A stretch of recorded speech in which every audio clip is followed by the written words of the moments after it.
자, 오늘은 욥기 31장 9절부터 보겠습니다. 만일 내 마음이 여자에 의하여 미혹되었다면, 만일 내가 내 이웃의 문전에서 숨어 기다렸다면, 내 아내가 다른 사람을 위하여 맷돌을 갈며 다른 사람들이 그녀에게 들어갈지니라. 이는 이것이 극악한 범죄이미니 정녕 이것은 재판관들에게 벌받을 죄악이라. 이는 그것이 멸망에 이르도록 사르는 불이요 나의 모든 후손을 뿌리째 뽑을 것임이라. 만일 내 남종과 여종이 나와 더불어 다투었을 때 내가 그들의 사정을 멸시한 적이 있었다면 하나님께서 일어나실 때 그때 내가 어찌하겠느냐. 그분이 살피시고 오실 때 내가 그분께 무엇을 대답하겠느냐. 나를 태 속에 만드신 분께서 그도 만들지 아니하셨겠느냐. 우리를 태 속에 지으신 분이 한 분이 아니시냐. 만일 내가 가난한 자들의 원하는 일을 막았거나 과부의 눈을 실망시켰다면, 아니면 내 적은 음식이라도 나 혼자만 먹고 압이 없는 자들에게는 먹이지 아니하였더라면, 내가 어릴 때부터 그는 아비와 함께 있는 것처럼 나와 더불어 길러졌으며, 또 내가 내 어미의 태에서부터 과부를 인도하였도다. 만일 내가 어떤 사람이 의복이 없어서 죽은 것을 보았거나 어떤 가난한 사람이 덮을 것이 없는 것을 보았다면, 만일 그의 허리가 나를 축복하지 아니하였다면, 만일 그가 내 양털로 따뜻하게 되지 아니하였다면, 내가 나의 도움을 성문에서 보고 압이 없는 자를 대적해서 내 손을 들어 올렸다면, 그때는 내 팔을 내 어깨뼈에서 떨어뜨리고 내 팔을 뼈에서 부러뜨리라. 하나님으로부터 오는 파멸이 내게 공포가 되었으니 그의 위험으로 인하여 내가 견딜 수 없도다. 자, 여기까지 보겠습니다. 욥은 음행에서 자신을 지켰을 뿐만 아니라 결혼한 여자들과의 간음에서도 자신을 지켰다고 지금 말하고 있는 것입니다. 음행이라는 것은 결혼하지 않은 여자들과의 관계를 맺는 것입니다. 그리고 간음은 결혼한 여자들과 관계를 맺는 것이 바로 간음입니다. 욥은 간음을 11절에 극악한 범죄다 이렇게 부릅니다. 욥은 오늘날 많은 현대인들이 세상 사람뿐만 아니라 심지어는 기독교인이라는 사람들까지도, 또 심지어는 주의 종이라는 사람까지도 여러 가지 음란 잡지나 음란 비디오를 보는 시대가 되었습니다. 이 세상은 진정한 의를 결코 좋아하지 않습니다. 그래서 사도 베드로는 베드로서 2장 5절에 옛날 노아가 살았던 그 시대가 어떤 시대였는가, 왜 하나님께서 심판하신가에 대해서 이렇게 증거했습니다. 또 옛 세상을 아끼지 아니하였으며 여덟 번째 사람인 의의 전파자 노아는 구원하시고 경건치 않은 자들의 세상에 홍수를 내리셨느니라 이렇게 증거했습니다. 자, 욥은 오늘날 성인들 사이에서 합의로 이루어진 간음은 죄가 되지 않는 이런 이상한 환경적 상황 하에서 이런 문화를 가지고, 이것을 가지고 문화라고 하는 이런 시대에 살고 있는데, 욥은 그것을 절대로 문화나 조화로운 적응이라고 보지 않았습니다. 욥은 그렇게 말하지 않고 음행이나 간음은 한마디로 범죄라고 말했습니다. 성경에서 간음은 범죄자가 하는 행동이며 그 형벌은 사형에 해당된다고 레위기서 20장 10절에 보면 분명히 율법에 말씀했습니다. 레위기서 20장 10절에 보게 되면은 다른 사람의 아내와 간음하는 자, 즉 자기 이웃의 아내와 간음하는 자는 그 간음한 자와 그 간음한 여자를 반드시 죽일지니라. 이 욥은 율법이 있기 전에 살았지만 하나님께서 양심에 이것이 바로 죄라는 것을 알았습니다. 그래서 사도 바울도 로마에 있는 성도들에게 분명히 밝혀 말씀하시기를 로마에 있는 사람들에게 말씀했습니다. 로마서 2장 2절부터 보면 율법 없이 죄를 지은 사람들은 모두 율법 없이 멸망할 것이요 율법 안에서 죄를 지은 사람들은 모두 율법에 의하여 심판받게 되리니 하나님 앞에서는 율법을 듣는 자들이 의인이 아니요 율법을 행하는 자들만이 의롭게 될 것임이니라. 율법이 없는 이방인들이 본성으로 율법에 있는 이 일들을 행할 때에는 율법이 없어도 이것들이 스스로에게 율법이 되나니 그들의 양심도 증거하고 그들의 이성이 송사하거나 서로 변명하여 그들의 마음에 기록된 율법의 행위를 보여주느니라. 이런 일은 하나님께서 나의 복음대로 예수 그리스도를 통하여 사람들의 은밀한 것들을 심판하실 그날에 있으리라. 이렇기 때문에 이 욥은 양심시대에 살기 때문에 천년왕국이 끝나고 백보자 심판대에 설 것입니다. 그때 생명책에 기록되지 않은 사람들은 그들은 다 불못에 떨어진다고 그랬고 그들의 심판은 행위에 대한 심판이라고 그랬습니다. 그러니 오늘날 예수 그리스도의 보혈을 믿고 그 예수 그리스도를 믿지 않은 죄를 회개하고 그 예수 그리스도를 주님으로 구세주로 마음속으로 진심으로 영접한 사람들이 성령을 받을 때 모든 죄들이 다 용서되는 이 은혜가 얼마나 큰 것인지 모릅니다. 욥 같은 의인도 그 사람은 의인일지라도 지금 은혜시대 같은 성도들처럼 성령으로 거듭나지 못했기 때문에 첫째 부활에 참여하지 못하고 두 번째 부활에 일어나게 됩니다. 1000년 동안 부활하지 못하지요. 그러나 오늘날 은혜시대에 아무리 큰 죄를 지었을지라도 간음이나 음행을 했을지라도 정말 회개하고 예수 그리스도께서 그 모든 죄들을 위해서 죽으신 것을 믿고 그 예수 그리스도를 영접만 하면 모든 죄들이 용서되는 이 은혜를 주셨으니 얼마나 감사한 일인지 모릅니다. 그러므로 우리는 구약을 공부할 때 우리가 받은 은혜가 얼마나 큰 것인지 다시 한번 깨닫게 되는 것입니다. 이럴 때 우리는 처음 사랑을 버리지 않고 불평하지 않고 원망하지 않고 모든 일에 감사할 수 있는 것입니다. 다윗 같은 사람 딱 한 번 한 여인에 의해서 미혹당했죠.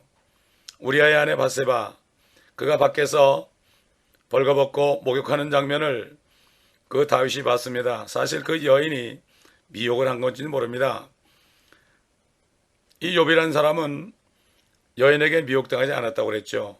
그리고 그의 문에서 기다리지 않았다고 그러는데 다윗은 그 한 여인에 의해서 미혹당했고 그는 그 여인이 사는 이웃의 문에 엎드려 기다렸다가 그 여인을 궁으로 끌어들여서 동침을 하고 결국 임신까지 시켰고 그 결과적으로 그것을 무마하기 위해서 결국 그 남편까지 전쟁터에 보내서 죽게 한 이런 죄를 졌습니다.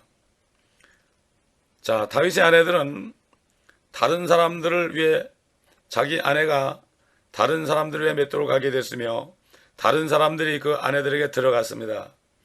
여기 욥기 31장 보게 되면은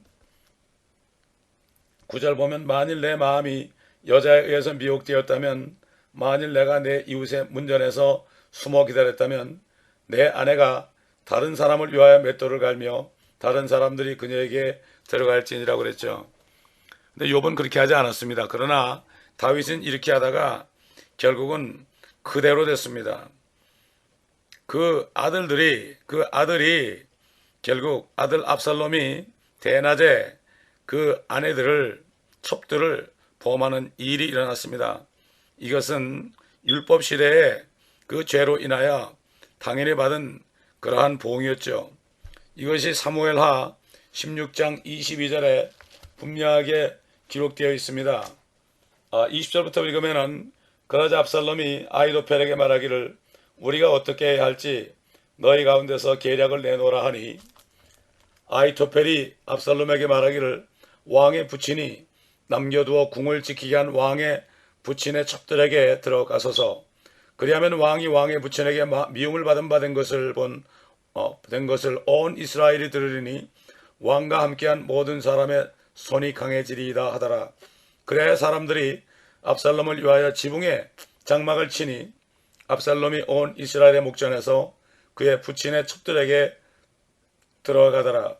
그 당시에 아히토펠이 내놓은 계략은 마치 사람이 하나님의 말씀에 물었던 것과 같았으니 다윗이나 압살롬과 함께한 아히토펠의 모든 계략이 그러하더라. 하나님은 아히토펠을 사용해서 압살롬을 하여금 그 아버지의 아내들을 대낮에 백성들이 보는 가운데 범하도록 했습니다. 결국 그 음행이 결국 이렇게 형벌을 갖다 줬는데, 그 당시 다윗은 왕이었기 때문에 어느 사람도 재판관이 없었기 때문에 그의 아들이 재판관이 되도록 하나님이 허락했습니다. 그러나 그 압살롬도 죄값으로 물론 죽었죠. 자, 그렇기 때문에 지금 이 본문에서 욥은 자기가 그런 죄를 진다면은 자기 후손들이 뿌리채 뽑힐 것이다. 이렇게 양심에 따라서 욥은 간음이나 음행을 하고 있지 않았습니다. 옛날 창세기 9장 25절에 보게 되면은 그 함의 아들 가나안은 종이 된다 그랬습니다. 창세기 9장 25절에 보면은 분명히 하나님께서 함의 아들 가나안에게 이렇게 저주의 말을 했습니다. 창세기 9장 25절부터 보면 말하기를 가나안은 저주를 받으리니 그가 그의 형제들에게 종들의 종이 될지어다 하고, 또 그가 말하기를 셈의 주 하나님을 성축하리로다. 가나안은 그의 종이 되리라. 하나님께서 야페스를 증대케 하시어 셈의 장막에서 거하게 하실 것이요 가나안은 그의 종이 되리라 하더라. 사실 성령이 오셔서 백인이나 황인종이나 흑인이나 누군지 예수 믿으면 하나님의 자녀가 되기 전에는 모두가 다 셈과 함과 야벳의 자손이었죠. 그래서 오랫동안 함의 자손, 가나안의 자손들이 셈의 자손들의 종들이 되고 야벳의 자손들의 종들이 되는 것은 역사가 증명하고 있습니다. 그러나 미국 대통령 에브라함 링컨이 노예를 해방했기 때문에 그때부터 그들에게 은혜가 있었습니다. 그리고 창세기 49장 4절 보면은 야곱의 장자 르벤이 또 야곱의 아내 비라와 동침하는 일이 있었죠. 그래서 야곱이 마지막 기도를 할 때 그 르벤을 저주한 것이 창세기 49장에 분명히 나와 있습니다. 창세기 49장 3절 보면 르벤아 너는 나의 장자요 나의 능력이며 내 힘의 시작이요 위엄이 탁월하고 능력이 탁월하나 물처럼 불안정해서 너는 탁월하지 못하리니 이는 네가 아비의 침상에 올라가서 그것을 더럽혔음이라. 그가 나의 침상에 올라갔었도다. 만약에 르벤이 이런 죄를 짓지 않았다면 그의 위치가 바뀌었을지도 모르죠. 그건 아무도 모르는 얘기입니다. 그의 혈통을 통해서 예수님이 날 수도 있었죠. 그러나 하나님께서는 유다 지파에서 태어나도록 하신 것입니다. 자, 이제 13절부터 쭉 보게 되면 23절까지 보게 되면 욥이 자신이 가난한 사람들을 어떻게 다루는가 이렇게 말하면서 자신을 의롭게 여기는 장면이 나옵니다. 13절에 보면은 욥은 자신의 남종과 여종들과 욥 사이에 문제가 발생해서 그에게 불평을 가져올지라도 욥은 절대로 그들을 멸시하지 않았다고 말했습니다. 그들이 그럴 때 화를 내면서 가서 일이나 하지 않고 뭐 하냐고 짜증낸 적이 없다고 그랬습니다. 또 그들을 내쫓지도 않았다고 그랬습니다. 욥은 그들의 말에 귀를 기울였고 그들에게 동정심을 보였다고 말하고 있습니다. 사실 성령께서는 수천 년 후에 사도 바울을 통해서 골로새 교회 성도들과 에베소 교회 성도들에게 그 주인들이 종들에게 행할 것에 대해서 얘기했죠. 그러나 이 욥은 욥은 이미 성령이 오시기 전에도 양심에서 하나님의 음성을 듣고 이렇게 동일한 행위를 했다는, 동일한 그 순종의 행위를 했다는 것을 우리가 미리 볼 수가 있습니다. 그러므로 사람의 양심은 찾아가면은 하나님을 찾을 수 있다는 얘기죠. 그래서 에베소서 6장 9절에 보면은 사도 바울이 에베소 교회 성도들에게 이렇게 권면했습니다. 또 주인들아, 너희도 그들에게 동일하게 행하고 위협을 그치라. 이는 너희도 주인의 하늘에 계시며, 주인이 너의 주인도 하늘에 계시며 그분은 사람을 외모로 판단하지 않으심을 너희가 알기 때문이라. 또 골로새에 있는 골로새 교회에 있는 성도들에게도 골로새서 4장 1절 보게 되면 동일한 메시지를 줬죠. 주인들아, 너에게도 하늘의 주인이 계심을 알고 종들에게 의와 공평을 베풀라고 분명히 말했습니다. 욥은 미리 이렇게 알고 순종한 것입니다. 욥은 언젠가는 자신이 직접 하나님께 설명해야 한다는 것을 알았습니다. 언젠가는 백보자 심판대에 쓸 것을 그의 양심의 소리를 듣고 알았던 것입니다. 그러므로 그는 이렇게 순종해서 앞으로 하나님을 만날 때 하나님께 일일이 답변해야 한다는 것을 알고 있었고, 그가 불평한 것들 모두를 이유를 설명해야 되는 것을 그는 알고 있다고 14절에 그런 내용의 말을 했습니다. 사실 하나님께서는 남에서 누님은 바디마라든가 참 절름발인 무비보셋이라든가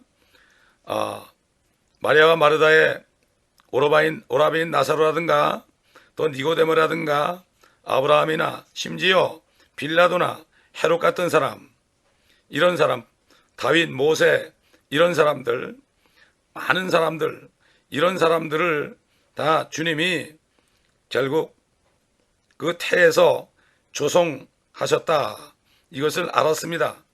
이것을 알았어요. 그리고 하나님께서는 요셉을 감옥에 넣으셨고 또 그를 보좌에 앉히셨고 또 자신의 아들을 마국간에서 태어나게 하셨는데, 바로 그 하나님께서 그 예수 그리스도를 또한 우주 위에 하나님의 우편에 앉히셨다는 사실을 알았습니다. 그러므로 욥은 하나님께서 가난한 사람일지라도 고아일지라도 과부들일지라도 그들이 하나님이 어떻게 하실 것을 몰랐기 때문에 하나님은 그들을 또 세우실 수 있다는 것을 알았기 때문에 절대로 그들이 필요한 모든 것들을 거절하지 않았다고 그랬습니다. 그래서 그에게 도움을 구하는 고압의 눈이 도움을 보지 못한 적이 없다고 그랬고, 고압의 자녀들은 어디에서고 먹을 것이 없을 때 그의 식탁에서 먹었다 그랬고, 욥은 태어나면서부터 과부들을 인도했고 고아들에게 아버지로서 행동했다고 말했으며, 추위 속에서 떠는 가난한 자에게 자기의 양가죽 코트와 정말 스웨터 같은 것을 주어서 그들의 허리를 뜨뜻하게 해서 축복했다, 이런 말을 한 것을 볼 수가 있습니다. 그리고 이 욥은 하나님께서 나를 태 속에서 만드신 분께서 그도 만들지 아니하셨겠느냐, 우리를 태 속에 지으신 분이 한 분이 아니시냐. 그렇기 때문에 그는 모든 사람들, 가난한 자나 부한 자나 병든 자나 눈먼 자나 악한 자일지라도 하나님께서 그들을 일일이 모태에서 만드셨다는 사실을 그때 알았습니다. 어떻게 알았을까요? 분명히 하나님의 성령께서 그 양심을 통하여 알게 하셨을 것입니다. 옛날 다윗 왕도 이것을 알고 시편 139편에 분명하게 증거를 했죠. 시편 139편 13절부터 보겠습니다. 주께서 나의 내장을 소유하셨고 주께서 내 어머니의 태에서 나를 덮으셨나이다. 내가 주를 찬양하리니 이는 내가 놀랍고도 경이롭게 지었음이니이다. 주의 지으심이 기이함을 내 혼이 잘 아나이다. 내가 은밀한 가운데서 지음을 받고 땅의 가장 낮은 부분들에서 기묘하게 지음을 받았을 때 나의 형체가 주로부터 숨겨지지 아니하였나이다. 내 형체가 완성되기도 전에 주의 눈이 그것을 보셨으며 나의 지체들이 전혀 없고 형성되어 가는 중에도 주의 책에는 그것들이 다 기록되어 있었나이다. 오 하나님이여, 주의 생각들이 내게 또한 얼마나 귀중한지요, 그 수가 얼마나 많은지요. 다윗은 자기 자신을 모태해서 하나님이 일일이 장부까지도 다 지으셨다는 것을 알고 그의 그 형체가 완성되기도 전에 주님의 눈이 그것을 다 보셨고 자기의 지체들이 전혀 없고 형성도 되어가는 중에도 주의 책에 다 기록되어 있다고 그랬습니다. 그러니 지금 얼마나 많은 아이들이 유산을 나갑니까? 참 이렇게 어버이션 하는 사람이 얼마나 많습니까? 그러나 차라리 그들은 태어나지 않고 바로 하나님의 책에 기록되었다가 지옥에 가지 않고 하나님의 나라에 갈 수 있다는 것이 얼마나 감사한지 모르죠. 선악을 분별하지 못한 아이들은 신명기 보게 되면은 하나도 남김없이 다 가나안 땅에 들어갔다고 그랬죠. 그렇기 때문에 오늘날 많은 아이들이 태어납니다. 태어나서 잘 어릴 때 교회 따라다니면서 신앙생활 잘 하다가 대학교 가가지고 철학을 배우고 세상 인문학을 배우다 보면은 결국 성경이 진리라는 것을 믿지 않게 되고 점점 멀어지게 되는 것을 볼 때에 참으로 안타까운 일이 아닐 수 없습니다. 그리고 정말 이 아이들을 자기 마음대로 유산시키는 사람들은 얼마나 그 죄가 큰지 모릅니다. 이미 하나님께서 완전히 형체가 완성되기도 전에 그 모태에서 다 모든 것을 다 이미 눈으로 보시고 하나님의 책에 기록됐다고 그랬는데 참 이게 얼마나 무지한 소리인지 알 수가 없습니다. 지금 많은 사람들이 정말 나는 하나님도 모르고 예수도 모른다고 얘기하지만은 사도 바울은 로마에 있는 사람들에게 분명히 얘기했습니다. 로마서 1장 보게 되면은 1장 18절부터 보면은 하나님의 진노가 불의 가운데서 진리를 붙잡는 사람들의 모든 불경건과 불의에 대하여 하늘로부터 계시되거니와 이는 하나님을 알만한 것이 그들 속에 나타나 있기 때문이니 하나님께서 그것을 그들에게 보이셨음이라. 세상의 창조 때부터 그분에 속한 보이지 않는 것들이 분명히 보여졌고 심지어는 그분의 영원한 능력과 신격까지도 만들어진 것들에 의해 알려졌으므로 그들이 변명하지 못하느니라. 참 자연적으로 말이죠.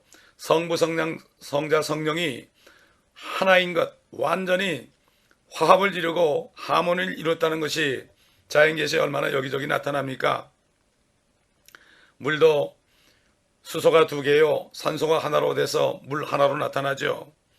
그 다음에 화음도 도레미, 솔시레, 파라도 이렇게 3개의 음으로 화음이 되고 또 삼원색을 원에다가 3분의 1씩 칠해서 그 원을 돌리게 되면은 하얀 색깔 하나가 나타나는 것, 뭐 여러 가지 말할 수 없이 많습니다. 그 양심에 분명히 그 능력과 신격까지도 알려졌기 때문에 아무도 핑계치 못합니다. 욥이란 사람은 율법이 오기 전에도 식재명을 받기도 전에도 그는 이 모든 것들이 죄악인 줄 알았습니다.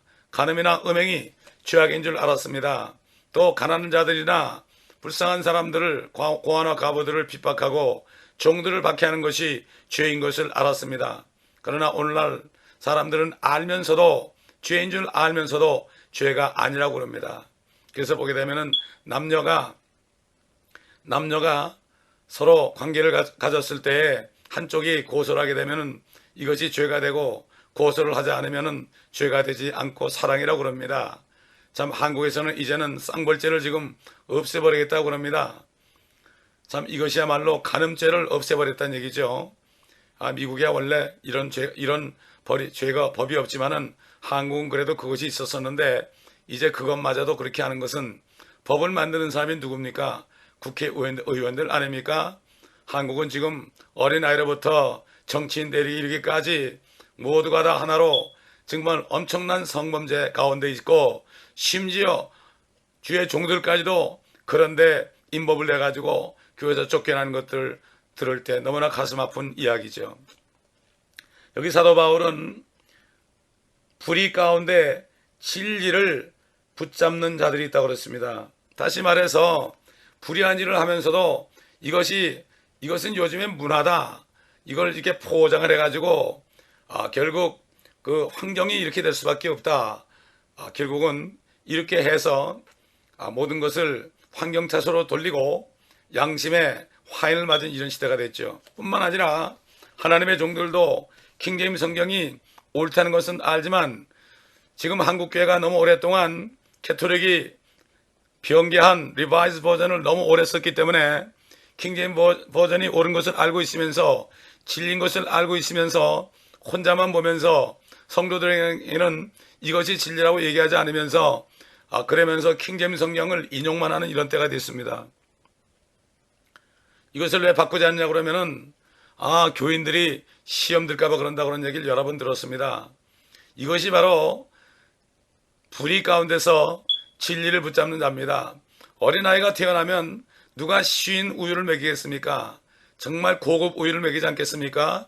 올가닉 우유를 먹이지 않겠습니까? 정말 올가닉 말씀이 우리가 오랫동안 몰랐지만은 킹제임스 버전이 1611년에 최초로 그 종교개혁 성경 원문을 통해서 번역한 최초 영어로 번역해서 온 세계에 정말 변개되지 않은 순수한 진리의 말씀이 하나님이 보존하신 말씀이 전파됐는데 이것을 모를 때는 상관없지만은 이것을 알면서도 이것을 대적하면서 우리 개혁 성경에도 구원받을 수 있다. 물론 그렇습니다. 그러나 구원을 받았으니까 좋은 꼴을 먹어야 되겠죠. 세상에 태어나서도 제대로 된 음식을 먹지 못하고 밸런스된 다이어트를 취하지 못하면 영양실조로 병에 걸리게 되고 저항력이 약해져서 온갖 병에 걸려서 죽게 되는 것을 봅니다. 암도 걸려 죽습니다. 마찬가지입니다.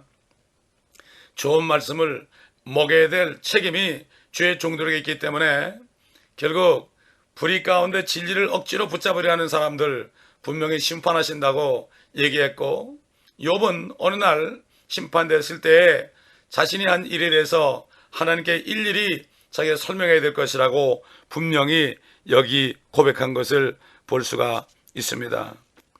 욥은 자신이 이런 나쁜 일들을 행했다면은 하나님께서 그의 팔을 그 어깨뼈에서 찢어 놓는다 해도 기꺼이 그것을 감수하겠다. 이런 식의 고백을 22절에 했죠. 그때는 내 팔을 내 어깨 뼈에서 떨어뜨리고 내 팔을 뼈에서 부러뜨리리라 그랬습니다. 자기 자신을 심판하던 얘기입니다.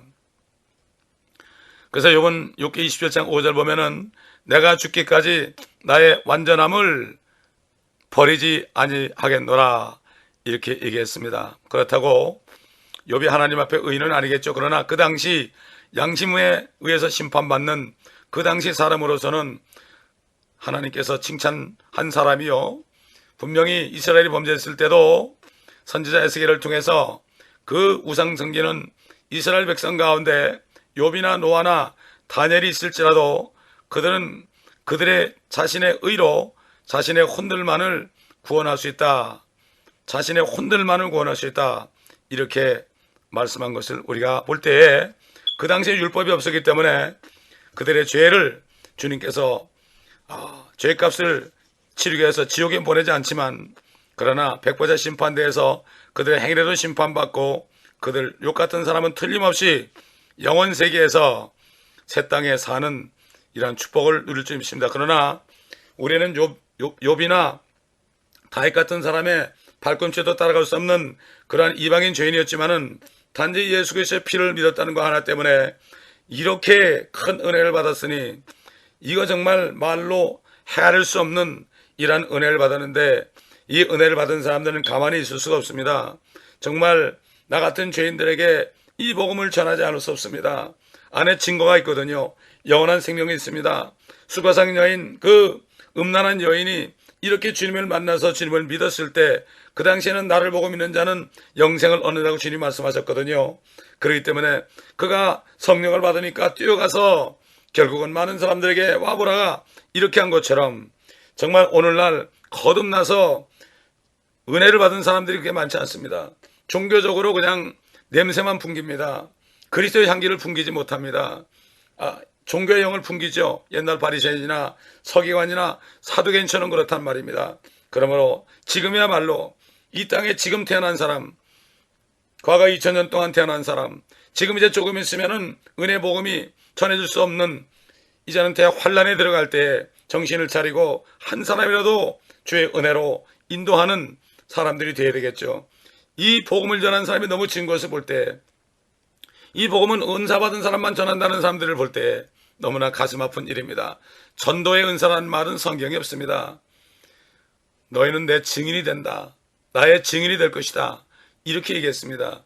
예수 그리스도를 영접해서 그 안에 그리스도가 살아계신 사람은 예수 그리스도의 부활을 본 자이기 때문에 그 부활을 본 것을 증거함으로 말미암아 모든 사람들이 이 사실을 믿고 예수님을 영접할 수 있도록 인도해 줄 의무가 있습니다. 그러므로 전도하지 않는 것이 죄입니다. 이것을 알아야 됩니다. 그리스도의 심판석에서 이 죄에 대한 책망을 다 받을 것입니다. 우리에게 각자 한 분하씩 남겨주셨습니다.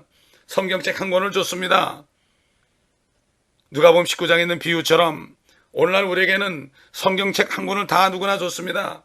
이걸 가지고 장사해서 복음을 전해서 아브라함처럼 그 걷는 곳이 가로와 세로로 걷는 곳이 이 땅에 된다는 것처럼 그렇게 걸어서 복음을 전한 사람들은 주님과 함께 내려와서 10골로 다스리고 5골로 다스린다고 분명히 주님이 말씀했습니다. 그러면 우리는 이 땅에 지금 사는 사람들 주님께서 피와 물을 쏟으시고 정말 엄청난 고난을 당하시고 채찍에 맞으시고 그 다음에 지옥까지 가셔서 우리의 모든 죄들을 던지시고 올라오시고 부활하시는데 이 사실을 믿고 구원받지 않는 사람은 핑계치 못할 것이요, 이 사실을 믿고 성령을 받은 사람이 전도하지 않아도 핑계치 못할 것입니다. 이것을 분명히 우리는 명심해야 될 것입니다. 기도하겠습니다. 아버지 하나님 감사합니다. 오늘도 욥의 고백을 통하여 만약 우리가 그 당시에 살았다면 우리는 분명히 백보자 심판석에서 불못으로 떨어질 수밖에 없는 죄인들이라는 것을 다시 한번 깨닫게 하셨으니 감사합니다. 이것이 웬 은혜입니까? 우리가 예수 그리스도를 믿었다는 것, 우리 주님께서 우리의 죄를 위해 죽으시고 장사하셨던 자가 셋째 날에 다시 살아나신 것을 믿었다는 것 하나 때문에, 그리고 주님을 영접했다는 것 하나 때문에, 그 피 때문에, 그 피로 말미암아 우리의 모든 죄를 다 용서받았으니 이것이 얼마나 큰 은혜인지요.